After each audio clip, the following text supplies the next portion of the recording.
September 2nd, 2022 will be an essential milestone for Indian defense manufacturing, as Indian Navy will commission the first indigenous aircraft carrier, Vikrant.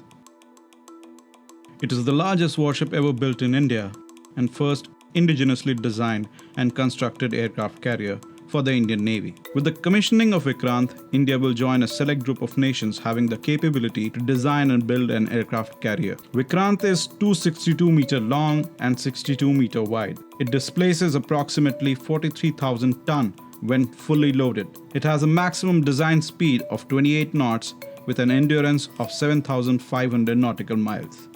The ship has around 2,200 compartments that can accommodate 1,600 crew members, including specialized cabins for women officers and sailors.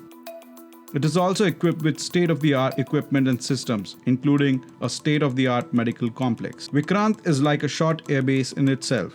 Once fully operational, it will have an air wing consisting of 30 aircraft comprising of MiG-29 fighter jets, Kamov 31 and MH-60R multi-role helicopters, and indigenously manufactured advanced light helicopters and light combat aircraft.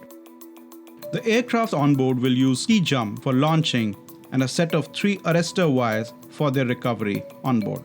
Designed by the Warship Design Bureau, Vikrant was built by Cochin Shipyard Limited, a public sector shipyard under the Ministry of Ports, Shipping and Waterways. The steel required for construction came from Steel Authority of India Limited. Major industrial houses such as BEL, BHEL, GRSE, Keltron, Kirloskar, L&T, Wärtsilä India and over 100 MSMEs developed other equipment and machinery in the country.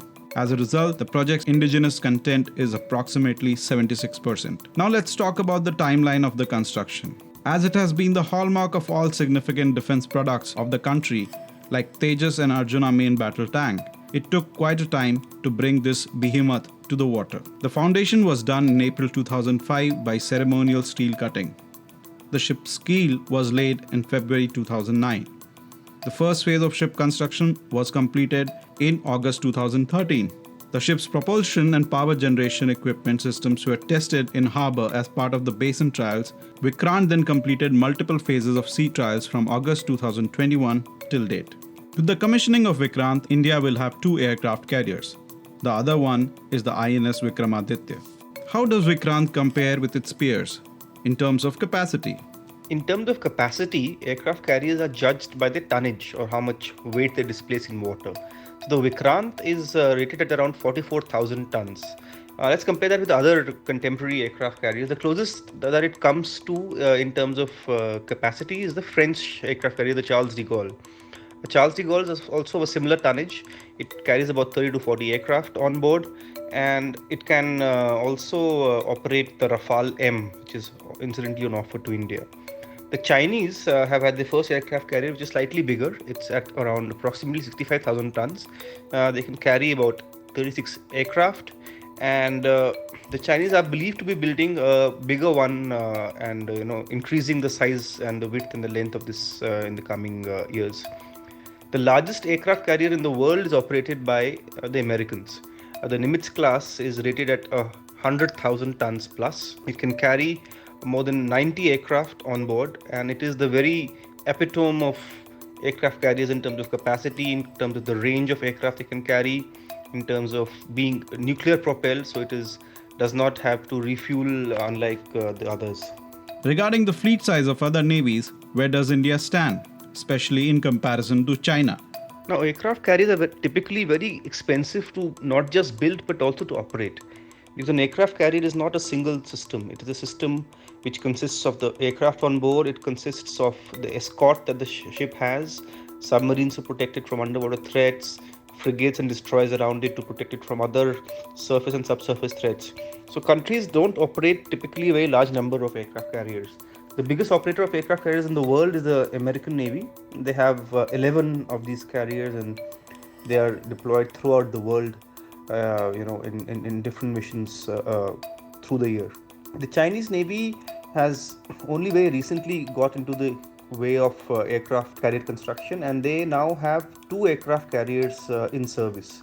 A third one is being built currently, and I think in the future we will see the Chinese Navy have at least 5 to 6 aircraft carriers in service. The Indian Navy, of course, has two. The British, the Royal Navy, has one aircraft carrier, and so does the French Navy. Deliberations are on for the second indigenous aircraft carrier. Given the changing needs of modern warfare, how effective is an aircraft carrier, and do we really need another one? So the Navy does want, a third carrier, which will be the second to be made indigenously, because the logic is that at any point of time, one aircraft carrier will be in refit or service, while the two others will be deployed on active duty, and on both sides, on the eastern and the western front. So it is not an easy proposition. It's not cheap to build an aircraft carrier. The Vikrant has cost us upwards of rupees 20,000 crores. Estimates on a new aircraft carrier to be built indigenously would be in excess of 40,000 crores. But what the Navy says is that a lot of this money will stay within the country.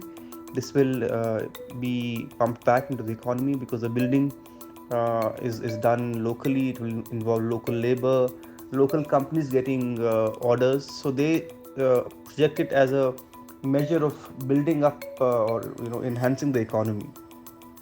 So the political decision has to be taken on whether an aircraft carrier is required at all in the future of warfare, or is it more like a white elephant? And that political call has to be taken. The Navy's professional view is that India does require another one, and I think it is stemming from the fact that China has embarked on a large-scale construction project for aircraft carriers, and the Indian Navy foresees that Chinese aircraft carriers will be operating in the Indian Ocean in the foreseeable future.